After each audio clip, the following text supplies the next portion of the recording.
குரு பிரம்மா, குரு விஷ்ணு, குருதேவோ மகேஸ்வரः, குரு சாட்சாத் பரபிரம்மா, தஸ்மை ஸ்ரீ குருவே நமக.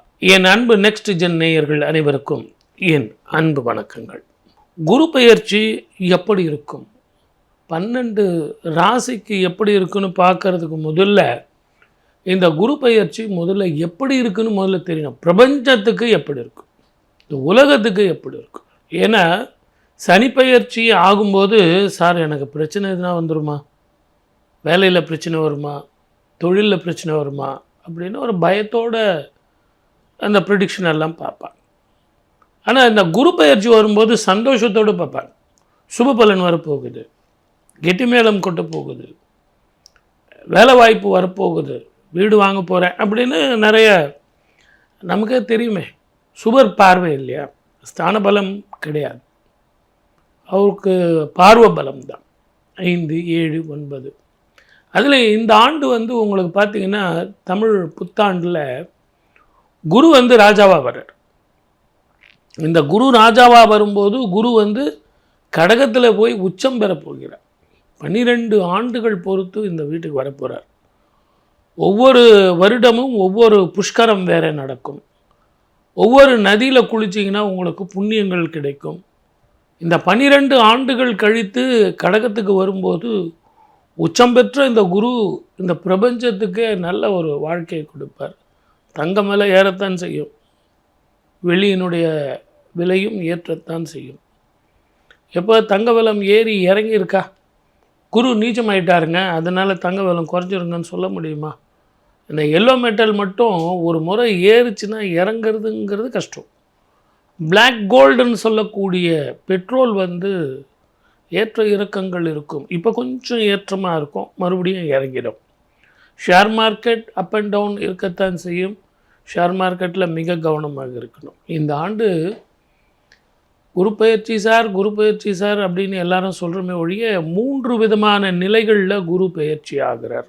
அது என்ன அப்படின்னா, மிதுன ராசியில் குரு இருக்கார், அதில் இருந்து குரு மாறுறார், கடகத்துக்கு மாறும்போது உச்சம் அடைகிறார். இங்கே கூட 5 மாதம்தான் இருக்கார்.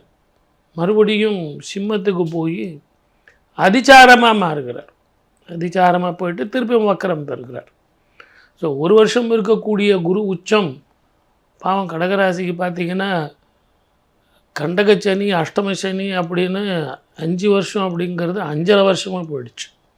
இப்போ பார்த்திங்கன்னா 1 வருஷம் இருக்க வேண்டிய குரு 5 மாதம், அதில் ஒரு 3 மாதம் 8 மாதம்தான் இருக்கார். அப்படி சுப விஷயங்கள் அவ்வளவு பெருசாக இல்லைனாலும் நல்ல விஷயங்கள் நடக்குமா அப்படிங்கிறத நம்ம பார்க்கணும்.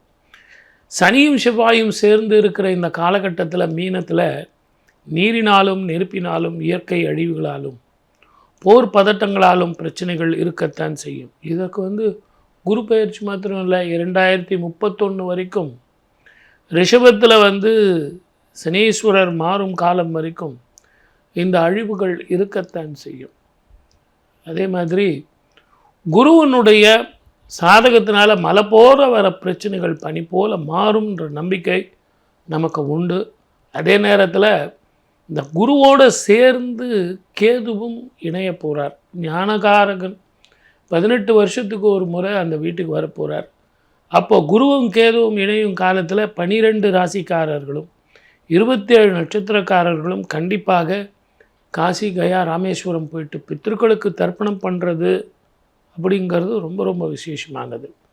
ஆகவே பொது பலன் சொல்லியிருக்கேன். இதெல்லாம் உங்களுக்கு இன்ஸ்டன்ட் ஃபுட்டு தான்.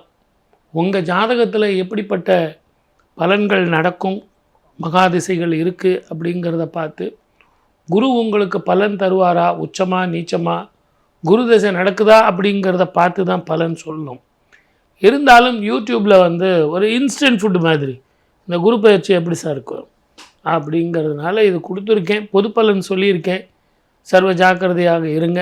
அதே நேரத்தில் 12 ராசிக்காரர்களுக்கு எப்படி இருக்குன்னு சொல்லிட்டு இப்போ நம்ம பார்க்கலாம். வாங்க நிகழ்ச்சிக்கு போகலாம். ரிஷபராசி நேயர்களுக்கு குரு பெயர்ச்சி எப்படி இருக்கும்? நல்லா இருக்கும். ஏன்னா குடும்பம் வாக்கு தனஸ்தானத்தில் இருந்து 3ஆம் வீட்டுக்கு உச்சம் பெற்ற குருவாக பார்க்க போகிறார். குருவுக்கு 11ஆம் பார்வைலாம் கிடையாது. 5, 7, 9 உச்சித பார்வை. இருந்தாலும் குரு தானே. லாபஸ்தானத்தில் அருமையான உத்தியோகம் கிடைக்கும். ரொம்ப நாளாக நான் உட்காண்ட்ருக்கேன் சார், நைட்டு 8 மணி வரைக்கும் 9 மணி வரைக்கும் வேலை செய்கிறேன், அப்போ கூட என்னுடைய ஜாபில் ரிக்கக்னேஷன் கிடைக்கல. ஏன்னா பணம் கூட எனக்கு முக்கியம் இல்லை சார், ரிக்கக்னேஷன் கிடைக்க மாட்டேங்குது அப்படிங்கிறவங்களுக்கு ஒரு அற்புதமான காலமாக அமையும். இதை எல்லாத்த விட ஊர் விட்டு ஊர் போகிறதோ, வெளிநாட்டில் போய் படிக்கலாமா சார்? போகலாம்ல, எனக்கு விசா கிடைக்குமா? தாராளமாக கிடைக்கும். நான் அங்கே போய் படிச்சுக்கிட்டே வேலை பார்க்கட்டுமா சார்?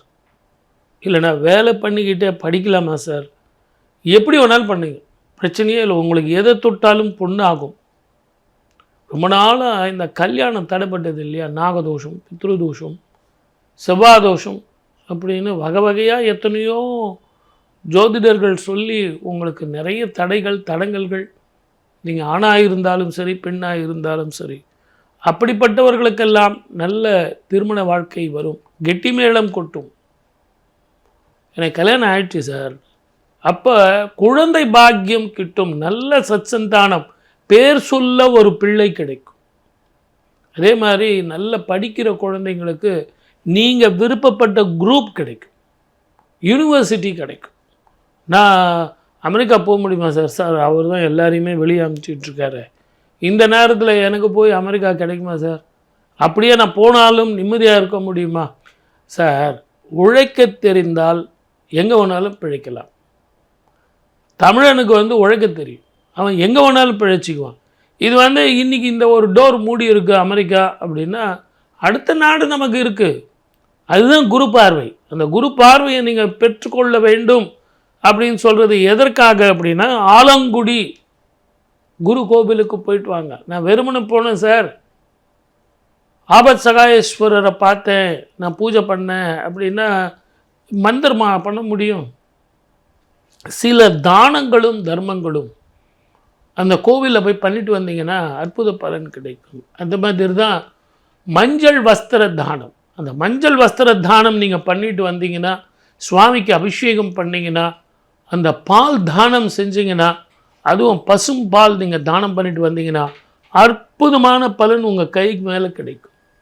இந்த காலகட்டத்தில் இரவு பயணத்தில் மிக கவனமாக இருக்கணும்.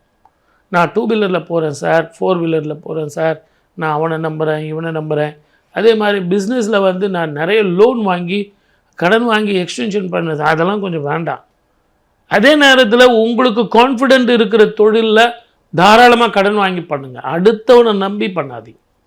நீங்கள் ரொம்ப இன்னசென்ட், லவ்வபிள் பர்சன், எல்லோரும் லவ் பண்ணி வாழ்க்கையில் ஒரு மாதிரி இழந்துருவீங்க, அன்புக்கு அடிமையாகிடுவீங்க. அன்பாக இருங்க சார், ஆனால் அடிமையாக இருக்காதீங்க. உங்களை பொறுத்த வரைக்கும் நான் சொல்கிறது என்னென்னா, ரிஷபத்துக்கு அருமையான காலம், கடன் தீரும், மருத்துவ செலவு குறையும், நீங்கள் யாருங்கிறது இந்த உலகத்துக்கு நீங்கள் காட்ட வேண்டிய நேரமாக இருக்கும், உழைப்பு உயர்வை தரும். இப்படி நான் நிறைய சுபபலன் சொல்லிகிட்டே போகலாம். வீடு கட்டலாம், வாகனங்கள் வாங்கலாம். இந்த காலகட்டத்தில் சரியானபடி முடிவு செய்யுங்க. ஆலங்குடி போயிட்டு வாங்க. வெற்றி ஜெயம் உங்கள் பக்கம். வாழ்க வளமுடன். All the best.